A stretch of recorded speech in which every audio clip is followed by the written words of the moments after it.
đã từng bên nhau ngày xưa và người ca vẫn lại chưa biết những người còn mãi mộng mơ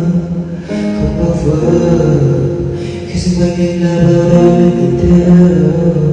học dẻo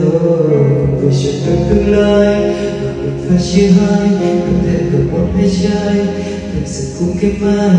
và đến khi anh cất lời